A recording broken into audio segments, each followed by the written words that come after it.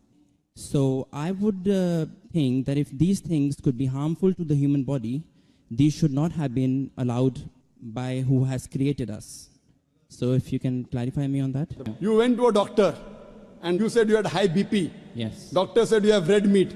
Yes. So why does Islam allow red meat? Yes. You know, my friend went to a doctor and doctor said you have diabetes, don't have sugar. Brother, why do you have sugar? Right. Why? Don't have sugar. My friend went to a doctor, doctor said you have diabetes, don't have sugar. Brother, do you have sugar? Yes, of course. Why you have to stop having sugar? Yeah, well, we can live on vegetables, easily possible. Can We you live on without having chicken. sugar? Can you live without having sugar? Even vegetarians have sugar, brother. Yeah. Are you educated? Yeah. Yeah. MashaAllah. The problem is that person had a problem with his pancreas. Yes. In the pancreas, there are islets of Langerhans which break down the sugar. Because my friend had a problem in the pancreas, he could not break down the sugar. Therefore, the doctor said, don't have sugar. Right. So you have some problem of red meat, you should not have red meat. Others can have red meat. Right. The Quran says, a general statement Quran says, eat what is halal and tayyib for you. There's a verse in the Quran, eat what is halal and tayyib for you. For a person suffering from diabetes, sugar is not tayyib. So according to the Quran, a person having diabetes should have less sugar. It's a general statement. Eat what is halal and tayyib for you. That means certain things which is good for others may not be good for you. But there are certain things which are bad for everyone. Alcohol. Alcohol is bad for everyone. It is prohibited for everyone. Pork is bad for everyone. Therefore, pork has been prohibited for everyone.